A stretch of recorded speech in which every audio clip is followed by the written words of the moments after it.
Quisiéramos considerar lo siguiente. En el año 1948, el autor, el novelista George Orwell, escribió una novela que hoy día es una novela, un clásico, y es una novela que está en el currículo escolar. Todos los estudiantes de secundaria la leen.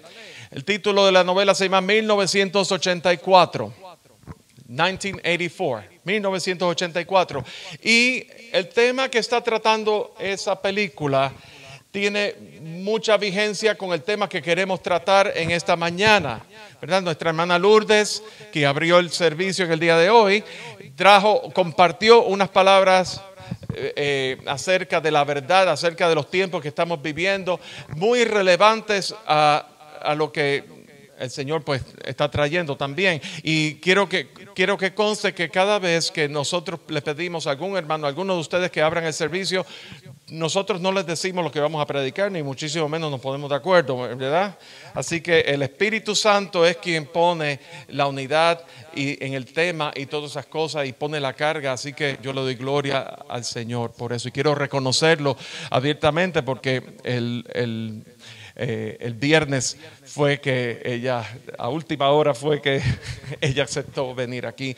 Y yo les quiero instar, les quiero exhortar a que ustedes también cuando les pidamos, ¿verdad? Que se den la oportunidad de compartir. Dios nos quiere que en esos primeros pasos, ¿verdad? De estar expresando, de estar compartiendo lo que Dios está con nosotros. No tiene que ser perfecto, pero tiene que ser dispuesto. Amén.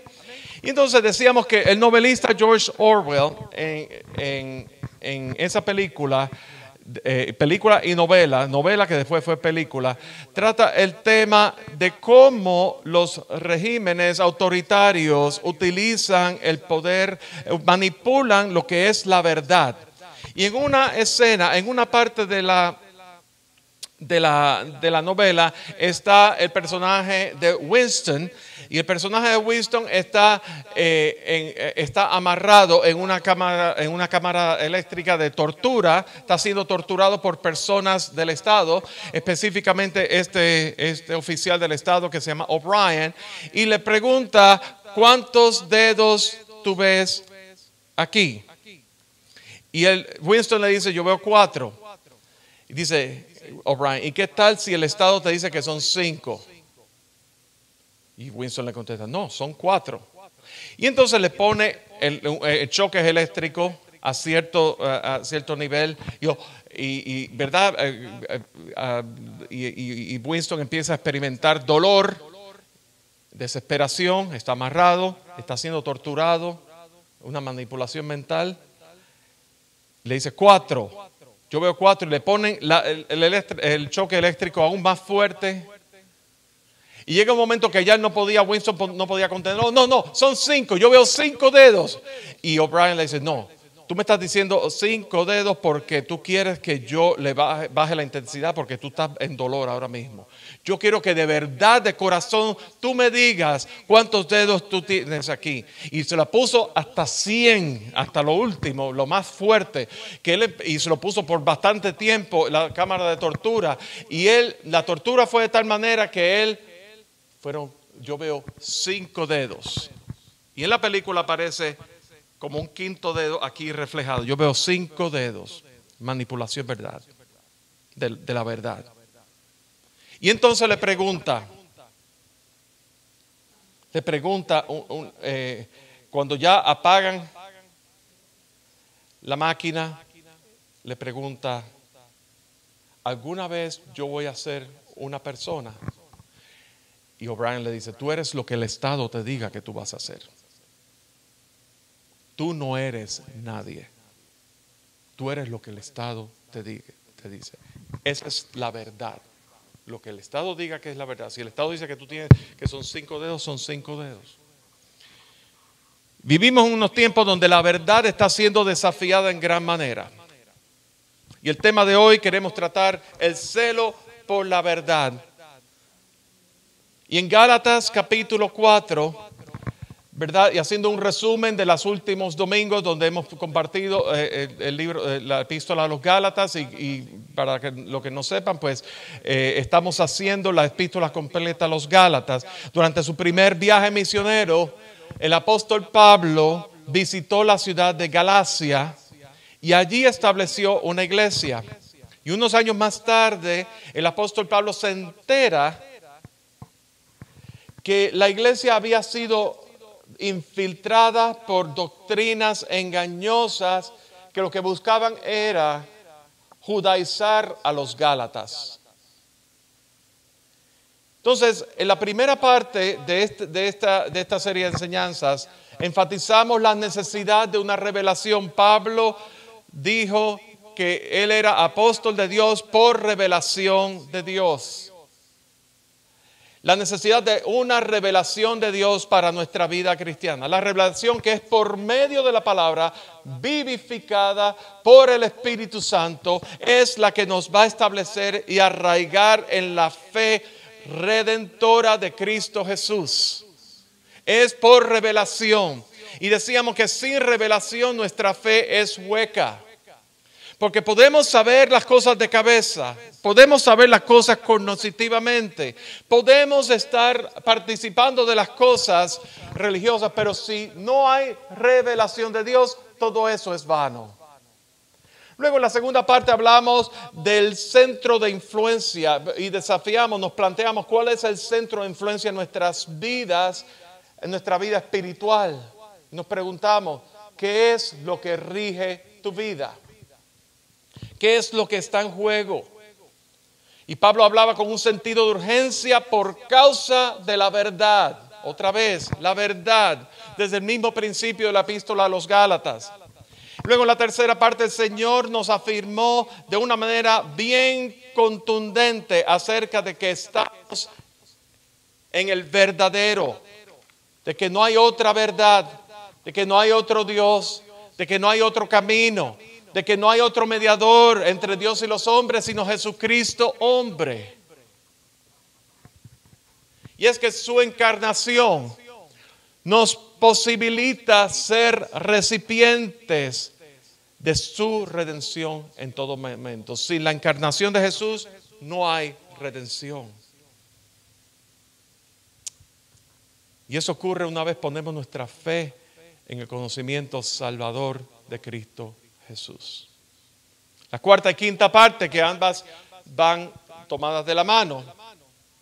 Primero arguimos que el objeto de nuestra justificación fue el mismo objeto por el cual Abraham en el Antiguo Testamento y todos los héroes de la fe que mencionan en Hebreos 11 en el Antiguo Testamento fueron justificados, fueron participantes de la justificación, fueron salvos, son nuestros hermanos.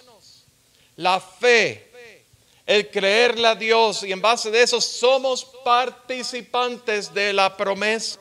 Y luego la semana pasada establecimos que la ley y la promesa no son contrarias. Ambas fueron dadas por Dios. Ambas señalan a un Dios perfecto, justo y santo. Pero la ley señala nuestra insuficiencia para cumplirla a cabalidad. Mientras que la promesa nos lleva a una justificación redentora por causa de la obra y el sacrificio de Cristo Jesús en la cruz del Calvario. Y es en virtud de ello que la promesa nos hace hijos de Dios. Y hoy día, a manera de recapitular la semana pasada, vamos a comenzar a leer desde el capítulo 4, ¿verdad? Versículos 4. Fíjense una cosa, decíamos la semana pasada que la ley fue añadida a causa de las transgresiones hasta que viniese la simiente, ese es Cristo, a quien fue hecha la promesa. Y en el versículo, en el capítulo más adelante, o sea, está diciendo básicamente que la ley fue dada por un tiempo a causa del pecado del pueblo hasta que llegase el tiempo de la promesa cumplida. Porque no era el tiempo. No estaban listos. El pueblo no estaba listo. Tú sabías que el día que tú recibiste la palabra del Evangelio, el día que, ¿sabe Dios cuántas veces la palabra del Evangelio te ha sido predicada durante tu juventud? Digo, cuando digo tu juventud, los estoy llamando a todos ustedes viejos. No. La menos edad, ¿verdad? Aquí no hay viejos, aquí todos somos jóvenes. Gloria. Eso es cuestión eso es mental, ¿verdad? Sí. Pero no fue hasta un momento que el Espíritu Santo vivificó esa palabra que habíamos escuchado tantas veces. Quizás en nuestra juventud, en los tiempos de más jóvenes o menos viejos, más jóvenes, pues nosotros pues hasta nos burlábamos de lo que veíamos en la televisión, en los medios masivos o en la radio. Por lo menos yo me burlaba. Hasta que llegó un momento que el Espíritu Santo vivificó esa palabra y me estableció esa palabra en mi vida. Y llegó un tiempo, en el tiempo, ese fue el día de salvación. Cuando tú oyes que el tiempo ha llegado y dice, hoy es el día de salvación, hoy es el día de salvación, es cuando el Espíritu Santo realmente vivifica esa palabra. Ese es el día de salvación. Y todos ustedes y todos nosotros, asumiendo que todos somos nacidos de nuevo, ¿verdad? Y los que nos ven en las casas, podemos recordar vivamente el día en que nosotros confiamos nuestra vida y pusimos nuestra fe en el conocimiento salvador de Cristo Jesús. Lo mismo ocurrió aquí. La ley fue dada por causa de la transgresión. Y ahora versículo 4 del capítulo 4 de Gálatas dice, pero cuando vino el cumplimiento del tiempo, cuando llegó el tiempo, ¿qué hizo Dios? Dios había dado la ley, pero ahora cuando cumplió el tiempo, ¿qué hizo Dios? Envió a su hijo. ¿Y cuáles son las condiciones de ese hijo? Nacido de mujer y nacido bajo la ley, para que redimiese. Tomemos nuestros lapiceros y hagamos un círculo en esa palabra, redimiese, a los que estaban bajo la ley, a fin de que recibiésemos la adopción de hijos. Y por cuanto sois hijos, Dios envió a vuestros corazones el espíritu de su Hijo, el cual clama, Abba, Padre. Y Abba, Padre, es un término, ¿verdad?, hebreo, que significa papito. Cuando tú ves, ¿verdad? Mi papá murió hace ya 10 años, pero cuando todos vemos a nuestros papás o veíamos a nuestros papás, salíamos corriendo, papitos, ¿verdad? Y le dábamos un abrazo. Eso es Abba, Padre. Y entonces, consecuentemente, porque ya somos hijos en el Hijo, a través de Cristo Jesús, a través de la promesa cumplida cuando llegó el tiempo, fue en un tiempo determinado. Dice, ya no eres esclavo, sino hijo, y si hijo, también heredero de Dios por medio de Cristo. Recordamos el versículo que memorizamos la semana pasada en Gálatas 3:13, que dice que Cristo nos redimió de la maldición de la ley, hecho por nosotros maldición, porque está escrito, maldito todo aquel que fuese colgado de un madero. Él lo tomó en nuestro lugar. Eso es lo que se llama la justicia de Dios. Por el pecado del mundo le fue imputada a Cristo Jesús. Eso es lo que se llama la doctrina de imputación, que fue transferida a Cristo Jesús. Él recibió toda la culpa y a consecuencia, cuando ponemos nuestra fe en la obra que hizo Jesús en la cruz del Calvario, en nuestro lugar, recuérdense que la paga del pecado es muerte. Nosotros merecíamos la muerte y el infierno. Eso es lo que nosotros nos merecemos por el pecado. Nosotros estamos separados de Dios y a Jesús le fue imputada toda la justicia de Dios. Hombre, Jesús, hombre, como cordero perfecto, sin pecado. Y cuando esa palabra del Evangelio es vivificada en nuestras vidas y nosotros confiamos nuestra vida al conocimiento salvador de Cristo Jesús, Somos justificados, o sea, la justificación nos es imputada a nosotros. Es un intercambio de imputación. Jesús recibió la imputación de toda la justicia de Dios, de toda la culpa, de todo el castigo por el pecado del mundo. Y nosotros en Cristo Jesús, a través de Cristo Jesús, mediante la fe en Cristo Jesús, nos es imputada el ser llamados justos. Somos declarados justos delante de Dios. No confundamos imputación con infusión. En las tradiciones, especialmente de la iglesia de donde muchos de nosotros venimos y nos criamos, ¿verdad? No se cree en la imputación, se cree en la infusión. Y por eso los niños tienen que tomar la primera comunión.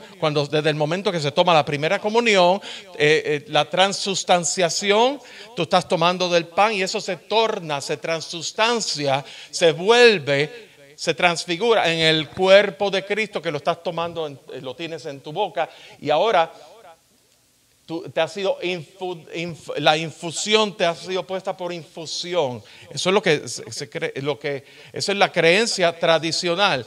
Pero la palabra nos dice que es en Cristo Jesús, Él recibió toda la justicia, recayó sobre Él en su cuerpo, en su muerte. Y nosotros, la justificación cuando ponemos nuestra fe. Por gracia soy salvo, no por obras para que nadie se gloríe. Si tú crees que Jesús murió y resucitó, serás salvo. Eso es fe. ¿Lo creemos así? ¿Estamos claros? Y entonces, aquí vamos. Fue en el tiempo señalado. ¿Por qué Pablo tiene que reafirmar la doctrina de la justificación por medio de la fe? Pablo tenía que volver a esos rudimentos, a los Gálatas, a esos principios fundamentales por causa de una crisis que había en la iglesia de los Gálatas. La iglesia que aún no era muy maduros en el Señor, estaban debatiéndose entre la gracia y la circuncisión. O sea, entre la promesa y la ley, como antítesis entre una y la otra. Y fueron influenciados. Ellos recibieron un grupo de personas llamados los judaizantes, aquellos que querían traer todas las tradiciones del judaísmo, imponérsela a una iglesia que eran gentiles. De eso que se trata. Que no era ni siquiera parte del judaísmo. Entonces, en base a eso, Pablo tiene que recalcar eso. Y saben una cosa, mis amados, es importante que como iglesia del Señor, Dios ha puesto líderes, Dios ha puesto ancianos, Dios ha puesto pastores, Dios ha puesto personas que enseñan, ¿verdad? Y no es porque sean mejores que otros o lo que sea, es que Dios llamó a unas personas específicas dentro de la iglesia, dentro de las congregaciones, ¿verdad? Personas que llevan tiempo en el Señor, que han experimentado, que han dado testimonio, y Pablo en la carta a Timoteo especifica quiénes son esas personas específicas que pueden llevar el oficio pastoral, el oficio en ministerial, ¿verdad? Y no vamos a entrar en esa parte, pero quiero decirles que Pablo, como ministro del Señor por revelación, como apóstol del Señor por revelación, Pablo se sentía en la autoridad de comunicarse con esa iglesia que Dios le había utilizado para establecerla y traer corrección. Y recordarle fundamento. Y cuando el Señor habla a través de nuestros líderes en la iglesia, nosotros tenemos la palabra de Dios que nos ha sido dada, la palabra de Dios que ya ha sido completada, ¿verdad? En aquel entonces la Biblia no había sido completada, pero hoy día la palabra ha sido completada, el libro ha sido sellado, el libro ha sido terminado y tenemos el Espíritu Santo que viene a morar en cada uno de nosotros y podemos escuchar la palabra de ese líder, de esa persona que viene a enseñarle o viene específicamente hacia una persona a traer corrección y tenemos que ser dóciles a la autoridad de Dios en la palabra que Dios está trayendo por medio de ese líder. Y ustedes la confirman No es que el líder no sea inefable. No es que el líder sea inefable, perdón. Es que usted le ha sido dado las escrituras, le ha sido dado el poder del Espíritu Santo. Y lo que usted tiene que hacer es considerar la palabra que ese pastor, ese anciano, le ha dicho. Esa llamada que el pastor anciano le llama para traer corrección. Mire, por aquí no va, por aquí no es. El camino que estás tomando no es aquí. Y lo rectifica con la palabra. Y tú puedes coger la palabra de Dios y confirmar, verificar, porque Dios te ha dado la escritura y Dios te ha dado el Espíritu Santo. Leemos ahora el capítulo 4, versículos 8 al 20, por favor. Y fíjense, estableciendo este fundamento. Así que en otro tiempo, no conociendo a Dios, servíais a los que por naturaleza no son dioses. Fíjense una cosa que empieza por aquí diciendo, ¿cuántas veces hemos escuchado que el pueblo o que nosotros en nuestra vida anterior servíamos a otros dioses? Y Pablo está haciendo aquí directo, dice, en otro tiempo, cuando ustedes no conocían a Dios con letra mayúscula, servíais a los que por naturaleza no son dioses. Así que aquellos dioses que tú dices que servías no son dioses. Versículo 9, más ahora, conociendo a Dios, o más bien, siendo conocidos por Dios, ¿cómo es que os volvéis de nuevo a los débiles y pobres rudimentos, a los cuales os queréis volver a esclavizar? Guardáis los días, los meses, los tiempos y los años. Me temo de vosotros que haya trabajado en vano con vosotros. Os ruego, hermanos, que os hagáis como yo, porque yo también me hice como vosotros, ningún agravio me habéis hecho.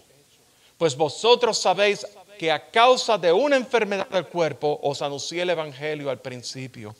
Y no me despreciasteis ni me desechasteis por la prueba que tenía en mi cuerpo. Antes bien me recibisteis como a un ángel de Dios, como a Cristo mismo. Pablo no se está autoproclamando Cristo.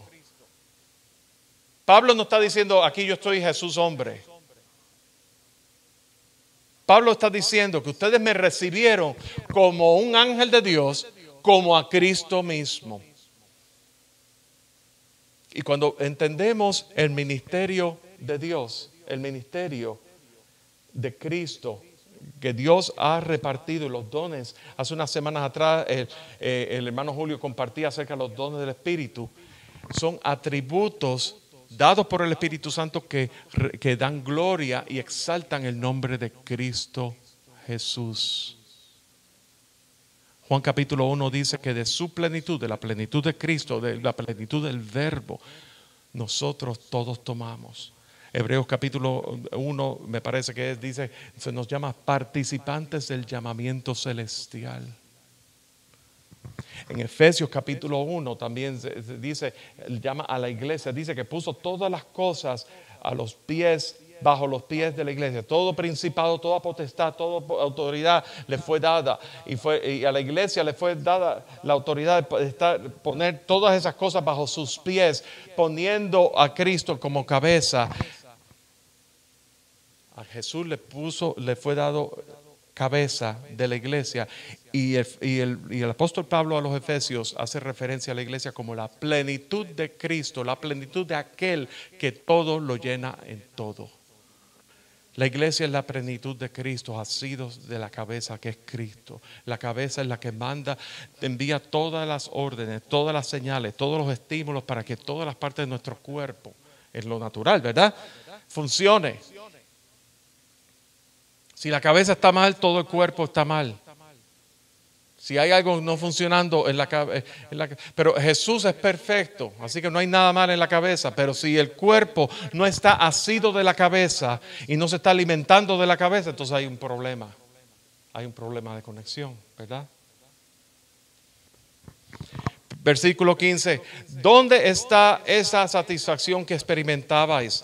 Porque os doy testimonio de que si hubieseis podido, os hubierais sacado vuestros propios ojos para dármelos. ¿Me he hecho pues vuestro enemigo por deciros la verdad? ¿Tienen celo por vosotros pero no para bien, sino que quieren apartaros de vosotros para que vosotros tengáis celos por ellos. Bueno, mostrar celo en lo bueno siempre y no solamente cuando estoy presente con vosotros. Versículos 19 y 20. Hijitos, por quienes vuelvo a sufrir dolores de parto hasta que Cristo se ha formado en vosotros. Quisiera estar con vosotros ahora mismo y cambiar de tono, pues estoy perplejo en cuanto a vosotros. Pablo se está desafiando a la iglesia en Galacia en tomar una postura firme, la justificación por medio de la fe o la ley. Una de dos cosas. O te riges por ser justificado por medio de la fe en Cristo Jesús, o te riges por la ley. Eso es, en otras palabras, la libertad por medio de la fe salvadora o la esclavitud. Pablo está diciendo que antes ellos servían a otros no dioses, pero que ellos ahora conocen mejor. ¿Cuántos de ustedes conocen mejor de un principio? Más aún, y esto me llama la atención en el versículo 9, dice, más ahora conociendo a Dios o más bien siendo conocidos por Dios. ¿Qué significa eso? Si tú conoces a Dios,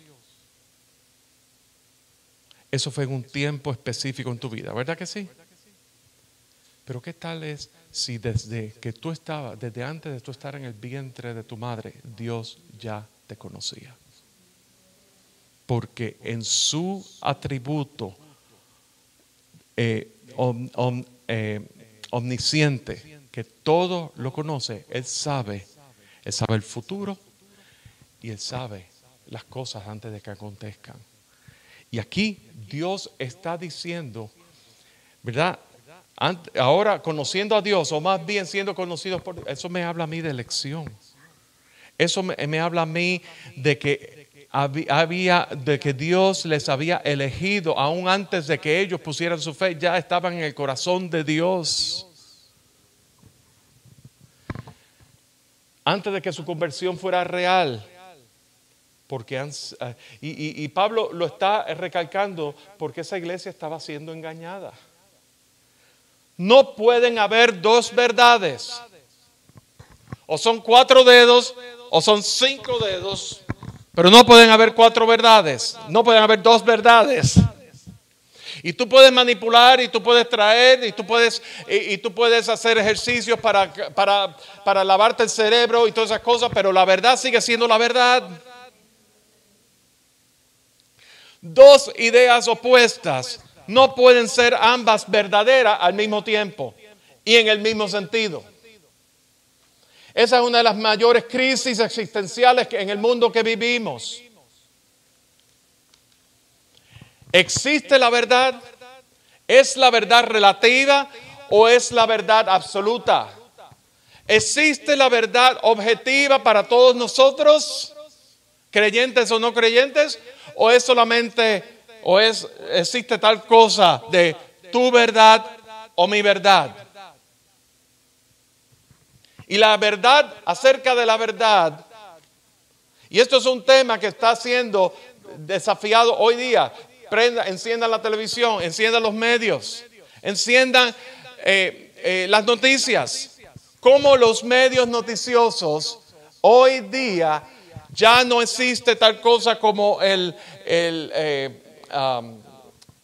la imparcialidad noticiosa, sino que se toma postura y en el tomar una postura se hace una ilusión de una verdad nueva. Se le da matices a los hechos. Y tú puedes ver un video y tú puedes ver una serie de eventos que están llevándose a cabo en las grandes ciudades de este país, y tú puedes ver, por ejemplo, los vandalismos que se están llevando a cabo y todas esas cosas, y los medios noticiosos, en algunos de ellos, ¿verdad?, más elocuentes sobre ese tema, están diciendo, ellos están expresando su libertad de expresión. No están vandalizando, eso es expresión por causa de las frustraciones de la vida. Y entonces justificando el mal. Y yo me pregunto, si alguno de esas personas de la televisión vienen, alguno de esas personas bandoleros a hacer vandalismo en su casa privada, ellos no van a decir lo mismo, ¿verdad que no? Ah, no, vamos a llamar a alguna de esas personas que están vandalizando los negocios y las tiendas y todas las propiedades privadas en la ciudad, enviando a las casas de esos en mansiones millonarias que viven en esos vecindarios exclusivos. A ver, péguenle fuego, péguenle piedra, rompan los vidrios y todas esas cosas. A ver, eso es expresión. A ver si van a decir que es expresión o no. ¿Ve? Pero el tema es el matiz que se le da a la verdad. Entonces se torna como decir, esta es tu verdad y esta es mi verdad. O existe Dios. Y existen todos los argumentos para demostrar, para apoyar que Dios no existe, pero también existe argumento científico y existe argumento circunstancial y argumentos de evidencia de que Dios sí existe. Y existe la ley moral que nos ha sido dado a todos nosotros. La ley moral que funciona de igual manera para el creyente o para el no creyente, porque para un ateo, un asesinato es tan malo como para un creyente. Un asesinato es malo. Así que eso es eso es la ley moral. Ahora, el ateo no lo razona como es la ley moral dada por Dios, pero Dios nos ha dado la ley moral. Y esos son argumentos válidos. Porque todo don y toda buena dádiva proviene del Dios, del Padre de las luces. Entonces, la verdad sobre la verdad es que podemos tener creencias contrarias. Eso es posible, pero verdades contrarias no son posibles. Eso es autorrefutable. Mi verdad, tu verdad, eso es una falacia. Es mi creencia o tu creencia. Y una de ellas está la verdad. Pero como vivimos en un mundo que quiere manipular los hechos, y como decíamos en la ilustración al principio, a través de la tortura, eso es bastante, por decir así, bastante extremo, ¿verdad que sí? Pero hoy día estamos viviendo, quizás no en una cámara de tortura como esa, pero estamos viviendo tiempos donde la verdad está siendo manipulada. Y si nosotros no estamos arraigados no solamente en la fe, sino en las escrituras, en el poder del Espíritu Santo y en las escrituras, y estamos asidos de ella en todo tiempo, vamos a ser engañados. Y esto es lo que le pasaba a la iglesia a los Gálatas. La otra cosa es, tú puedes creer que todo es verdad. Todo es verdad. Hay quienes dicen que no importa si se hace con intención, eso es verdad. Lo que importa es la intención. Bueno, yo puedo estar intencionalmente con la mejor de las intenciones del mundo, con la mejor bondad del mundo que yo pueda. Yo puedo estar bien intencionadamente equivocado. Les voy a poner un ejemplo. Y esto es un ejemplo que me lo dieron a mí, una persona con quien yo tenía una discusión. Eso fue allá en la Florida. Pero vamos a tomar un ejemplo y aplicarlo aquí a nuestro contexto aquí. Usted agarra la I-77. A mí el argumento fue, todos los caminos conllevan a un mismo lugar. Si usted agarra, lo mismo usted agarra la I-77, usted agarra otra carretera alterna, te va a llevar al mismo lugar. Y mi argumento es, eso no es cierto. Eso no es cierto, porque si yo agarro la I-77 y yo quiero llegar a la ciudad de Cleveland, Ohio, yo tengo que tomar la 77 en dirección norte. Porque si tomo la de 77 en dirección sur, voy a terminar en Columbia, South Carolina. Así que eso, no importa la intención, no importa la ruta que yo tomo, yo tengo que seguir la ruta correcta. Y eso es verdad, y es una verdad absoluta. La I-77 Norte me lleva hasta Cleveland, Ohio. Una cosa es lo que tú crees y otra cosa es lo que es. Vamos a ver en los versículos 8 y 9. Pablo está preguntando cómo vuelven a los rudimentos. Y el versículo 10 expande. expande esos rudimentos. Guardan los días, guardan los meses, guardan los años. Y Pablo ahí se está lamentando. Me temo de vosotros que haya trabajado en vano con vosotros. Pablo había estado en su primer viaje misionero, les había predicado, les había enseñado la verdad del evangelio. Había pasado un tiempo. Él no fue que llegó 2 o 3 días a una campaña evangelística y se va a los 3 días. No, él estuvo ahí una temporada. Él estuvo conviviendo con ellos. Él estuvo relacionándose con ellos. Hubo una relación con esos hermanos. Así que la relación a nivel ministerial existía ahí porque Pablo estaba derramando, estaba dándose para enseñar a esos hermanos, pero al mismo tiempo Pablo estaba relacionándose con ellos y a un nivel afectivo personal. Él pasó tiempo con ellos. El versículo 11.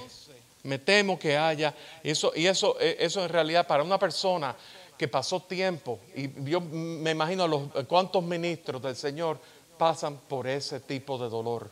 Cuando después de tanto tiempo que yo he pasado con ustedes, enseñándoles y dedicándome a ustedes, y muchas veces dando de mi propio bolsillo cosas, de lo que tengo y lo que no tengo. Haciendo de tripas corazón, pasando las noches largas, atendiéndome, tomando las llamadas por teléfono y todas esas cosas, ¿verdad? Para que ustedes vengan a descarrilarse así. Versículo 12. Os ruego, hermanos, que os hagáis como yo, porque yo también me hice con vosotros. Ningún agravio me habéis hecho. En otras palabras, lo que Pablo está diciendo es que yo me identifiqué con ustedes. Yo estuve con ustedes en un nivel personal y ningún agravio me habéis hecho. Ustedes a mí, eso no me causó ninguna molestia, porque a mí lo que me mueve es el amor de Cristo Jesús. A mí lo que me mueve es el sentido de urgencia por las almas. A mí lo que me mueve es el amor tan grande que les tengo. Por eso es que aquí, desde mi prisión, yo les estoy escribiendo esta carta. Porque Pablo estaba preso cuando escribió esta carta, ¿verdad? Y desde mi prisión, yo estoy escribiéndole y pasando tiempo pensando en ustedes, porque tengo carga para ustedes. Y fíjense en el versículo 13. Vosotros sabéis que a causa de una enfermedad os anuncié el evangelio y no me despreciasteis ni desechasteis por la prueba que tenía en mi cuerpo. Antes bien me recibisteis como un ángel, como Cristo. Ustedes recibieron la palabra que fue ministrada. Ustedes recibieron y fueron bendecidos. Pero no solamente eso, ustedes me recibieron aún en medio de mi prueba con mis ojos. Pablo tenía, y en Corintios, ¿verdad? En la epístola a los Corintios, Pablo se está expresando de un aguijón que tenía, que no lo soltaba y que él le pedía al Señor que se lo quitara. ¿Verdad? Y dice Pablo que bástate mi gracia porque mi poder se perfecciona en la debilidad. ¿Recuerdan ese pasaje? Y es que Pablo en muchas instancias se menciona que Pablo tenía un impedimento físico, una enfermedad física en los ojos, en la vista. Y por eso es que Pablo está diciendo, ¿verdad? Ustedes me recibieron aún en medio de mi prueba con mis ojos. Y vemos en el versículo 15 que si hubieran sido por ustedes, miren al punto de cómo ustedes me recibieron. Y miren como al punto que ustedes recibieron la palabra primeramente y me recibieron a mí como un mensajero, como un ángel, como un mensajero de Dios. O como un mensajero de Cristo, ¿verdad? Pero eso no se quedó ahí. Ustedes me recibieron a tal punto que ustedes son capaces, versículo 15, de ustedes fueron capaces de quitarse los ojos y dármelo a mí. Eso es lo que está. Si hubiera sido por ustedes, ustedes lo hubieran hecho.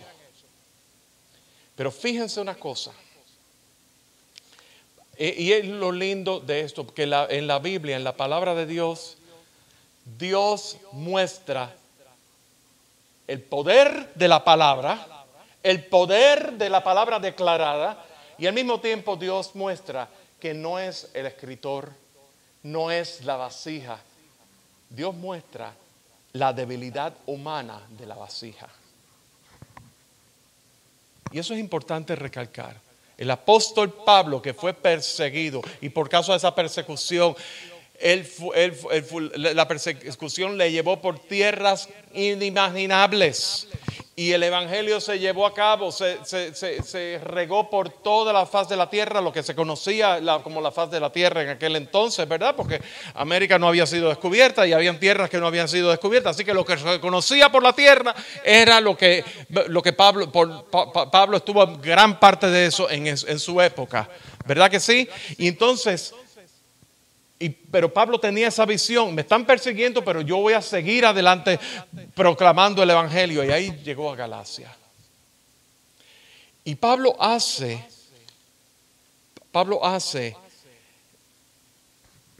¿verdad? Y queremos recalcar esto y vamos a ver en el versículo 15 una cosa increíble. Al principio los Gálatas se impresionaron con las palabras de Pablo, pero esa impresión aparentemente cambió con el tiempo. Y es que los Gálatas, había también una cuestión cultural. Los Gálatas eran originalmente, antes de la invasión de greco-romana, de que fueron tomados por la civilización de los griegos y después los romanos, los Gálatas eran de la cultura celtas. Y los celtas eran gente bien impulsiva. Bien expresivos, impulsivamente, pero a la misma vez no es solamente la impulsividad, sino que eran bien inconstantes. Yo no sé ustedes, pero muchas veces nosotros podemos ser así, impulsivos e inconstantes, así, divagando así, ¿verdad? No permanecemos ahí. Y Pablo reconocía eso. Pablo preguntaba, y fíjense en el versículo 15, ¿dónde está esa satisfacción que experimentabais? Pablo está preguntando, ¿dónde está el gozo que ustedes experimentaban? Y hoy día Dios nos está preguntando a nosotros lo mismo. ¿Dónde está el gozo que una vez sentiste cuando recibiste a Cristo Jesús como Señor y Salvador? ¿Dónde está ese fervor por la verdad? ¿Dónde está ese celo por la verdad? Y es que llegó un momento dado que esa iglesia había sido tan influenciada por esas personas que querían judaizar, que llegaron a decir que Pablo era un maestro falso, un falso maestro. Y eso lo dice, fíjense una cosa, lo dice más adelante en el capítulo 5, versículo 11 y 12. Y yo, hermanos, si aún predico la circuncisión, ¿por qué padezco persecución todavía? En tal caso, ¿se ha quitado el tropiezo de la cruz? Ojalá se mutilasen los que me perturban, refiriéndose a los judaizantes.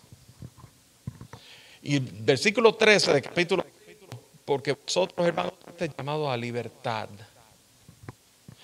Pablo está enfrentando un desafío por una iglesia que originalmente la había recibido, pero que ese fervor por la palabra se estaba como apagando, ¿verdad? Se volvió como rutina. Y entonces les entró como comezón por escuchar algo distinto, ¿verdad? Y entonces llegaron estas personas a querer imponer tradiciones del judaísmo y a echar por abajo todo lo que Pablo había hecho en ese tiempo. Y Pablo por eso está trayendo defensa. Pablo por eso tiene carga. Pablo no tiene carga por él. Pablo tiene carga por la verdad del evangelio, por la verdad, la pureza de la palabra. Y el tema es que, ¿verdad? En el versículo 16, por eso pregunta, ¿me he hecho enemigo de vosotros? Y es que el evangelio es altamente ofensivo. El evangelio causa división. ¿Saben una cosa? El evangelio, no importa cómo ustedes lo pongan, Si ustedes están declarando el evangelio a la luz de las escrituras, eso va a ser altamente ofensivo, va a traer división. Y Satanás lo que quiere es destruir todo vestigio de la verdad de Cristo. Su estrategia es desacreditar el evangelio, poner duda de la verdad, creando versiones opuestas a la verdad. En el versículo 18, Pablo está reclamando la importancia del celo por lo bueno en todo tiempo. Versículo 18, fíjense lo que está diciendo, desde el 17. Tienen celos por vosotros, está hablando de los judaizantes. Tienen celos por vosotros, pero no para bien, sino que quieren apartaros de vosotros para que vosotros tengáis celos por ellos. Una de las cosas que Satanás utiliza es el proselitismo.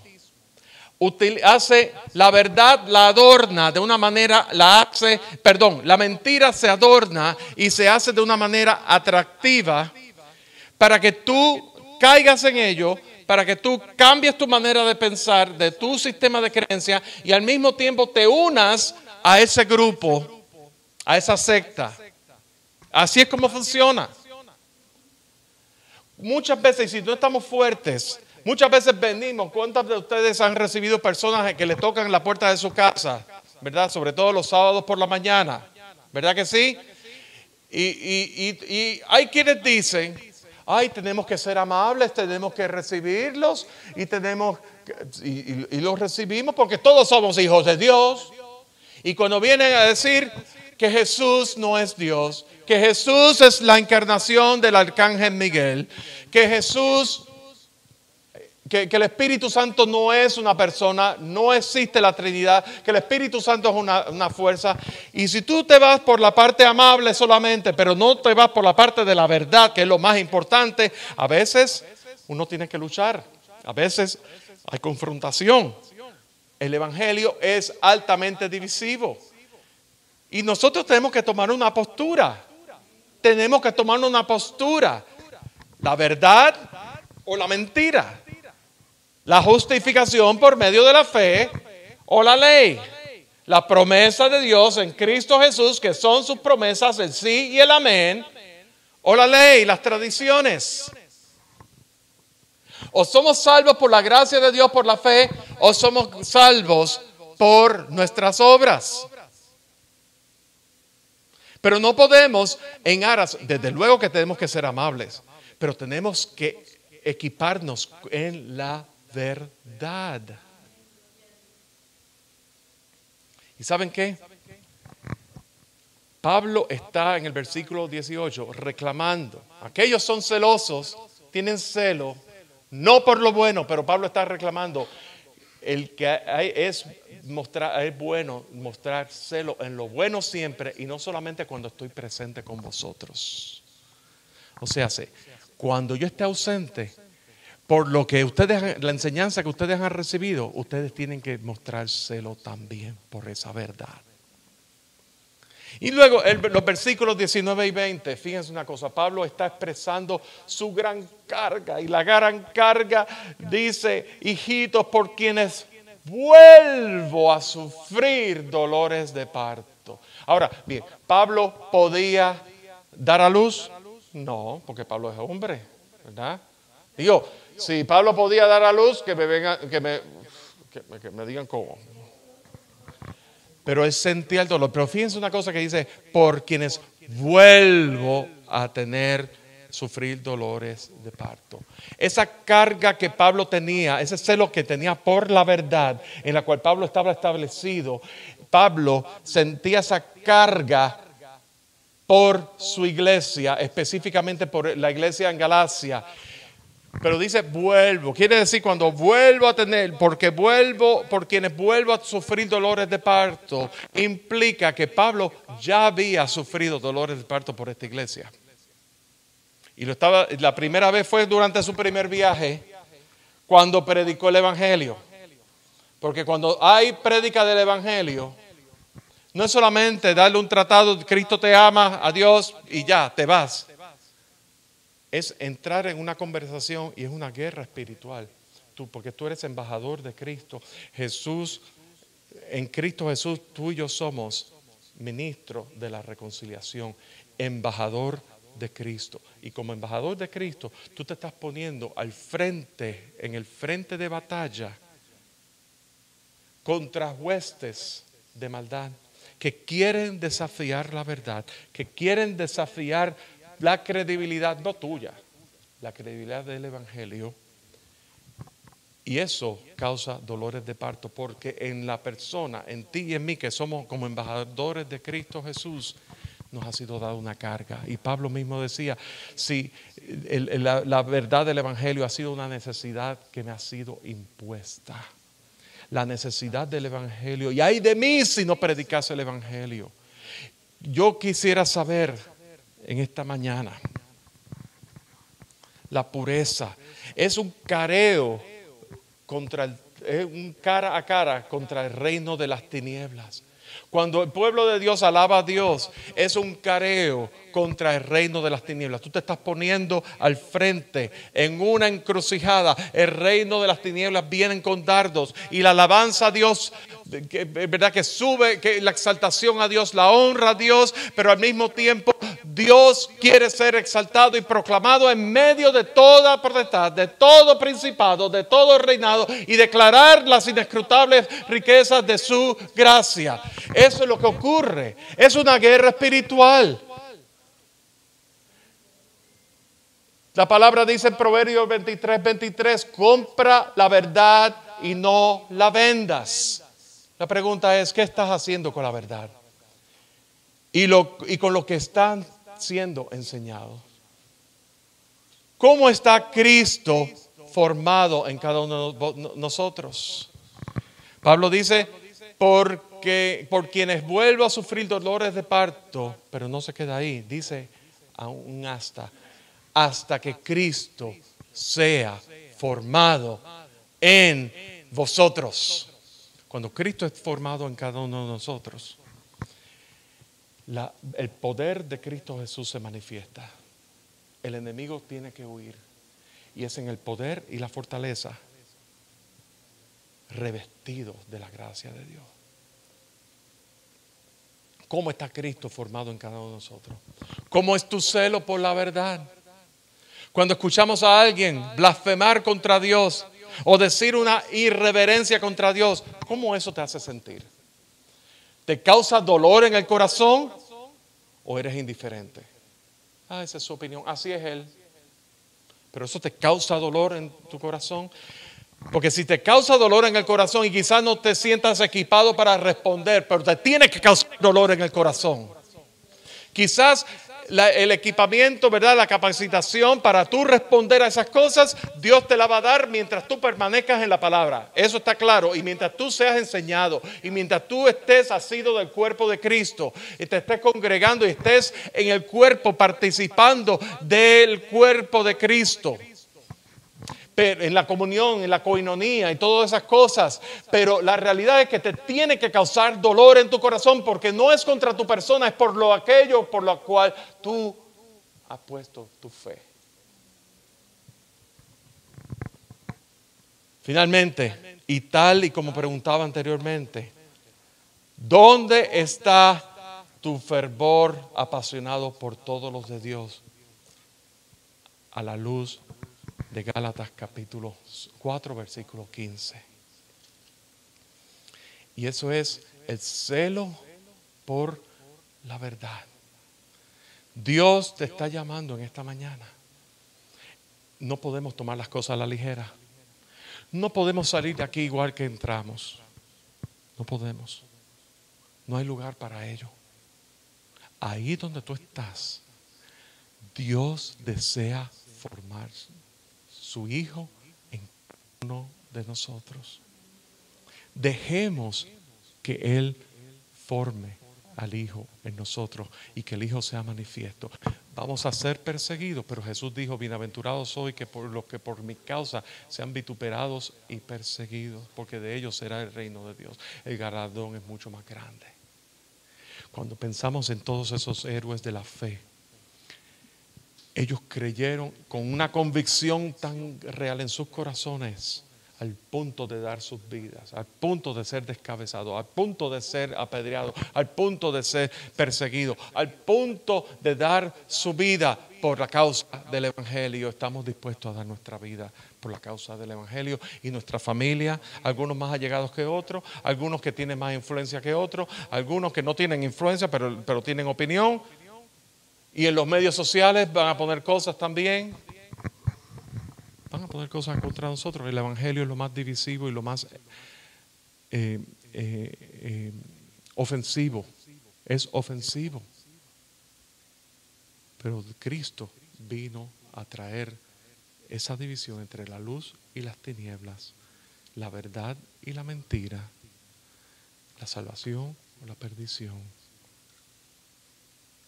Desde el Antiguo Testamento, yo he puesto delante de ti la vida, la muerte, la bendición, maldición. Escoge pues la vida.